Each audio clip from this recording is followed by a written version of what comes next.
I'm here with Dr. Michael Weber from the University of Texas at Austin. Thanks so much for being with us today. Thanks, my pleasure.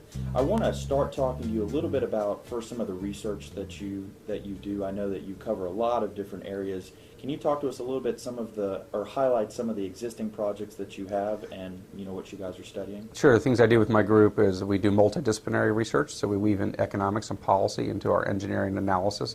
And we're looking at things like the relationship of energy and water, the relationship of energy and food, waste energy, thermoelectric generation, carbon capture, algal biofuels, solar, wind, storage, you name it. So we've got a lot of different projects. During President Obama's State of the Union address, one of the comments that he made was that he would really like to see the United States go to more of a clean energy economy. He really wants 80% clean energy by 2035. I'm curious to get your thoughts on what you think, how realistic you think that actually could happen, and get some additional ideas on that. Well, I love the ambition of going to a clean energy society. I think that's great, a good goal for us to have. It's definitely better than a goal of becoming a dirty energy society or maintaining a dirty energy society. So I like that goal on its face. The details get trickier because you have to define what clean energy means, and whether or not we define natural gas and nuclear to be clean will affect whether we can achieve the goals. If we didn't include natural gas and nuclear, what would have to happen in order for us to get there, or is that even realistic? Well, if coal and petroleum, natural gas and nuclear are off the table, if they're not considered clean, then that means our other resources are solar, wind, geothermal, and hydro. And it's very hard to get the kind of scale we want in an affordable way in time to meet those goals. So it'll be tricky to implement all those other renewable sources in a way that still gives us a reliable, economical electricity system or other liquid fuels energy system. So that's a challenge. But if we include nuclear and natural gas, they're already a substantial part of our fuel mix. It's going to be easier to grow those probably than build something new from scratch. And many have argued that the technology is really there. It's more that the policy is not as conducive as it could be to integrate those technologies. Would you agree with that statement? Most of the technologies exist off the shelf today. If you want a low-carbon domestic fuel mix, we could go all nuke, natural gas, solar, wind, geothermal, and get there. But it's either got bad policy in the way, or bad economics, or bad cultural responses. We either don't like it, or we think it's too expensive, or we have policies that accidentally block it, or in some cases intentionally block it. So we have a mix of non-technical factors that make it hard to decarbonize our fuel mix today.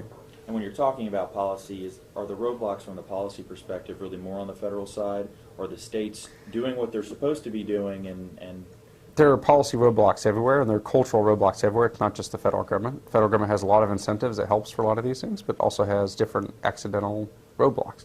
State level, same kind of story, same city. It's very mixed, and that's part of the problem, is there are so many policymakers involved at every level.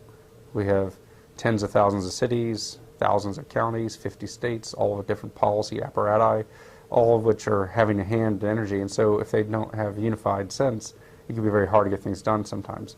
So there's a federal government perspective that's imperfect, that can get in the way of the markets working. It's also a way for them to get markets working. They can use different policy levers. And then the markets themselves have a lot of imperfections. The markets don't like nuclear, for example. Nuclear pays a heavy price for capital. So there's a variety of challenges and obstacles that must be overcome to really retool the energy system. Give us your thoughts on Texas as a state. Give us maybe even a grade on what Texas is doing with regards to trying to become a clean energy state. Texas is doing more to green up the world than any other state by far. It's also doing more to pollute the world than any other state by far. So this is the dichotomy of Texas. If you look at our carbon emissions in Texas, we are by far the biggest carbon emitter in America, by far, well ahead of California or New York, even though California has many more people, and we have more people than New York, but not that many more. So we're a part of the problem. We're a major polluter, and we consume that energy and emit that pollution because we have a very energy-intensive set of industries with petrochemicals and manufacturing, aerospace, defense, and cement.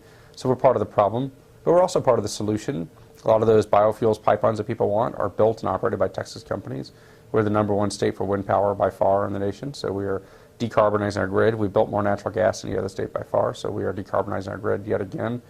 we have a lot of low carbon solutions available in Texas as well as the carbon intensive ones. So we kind of have a mixed story from Texas.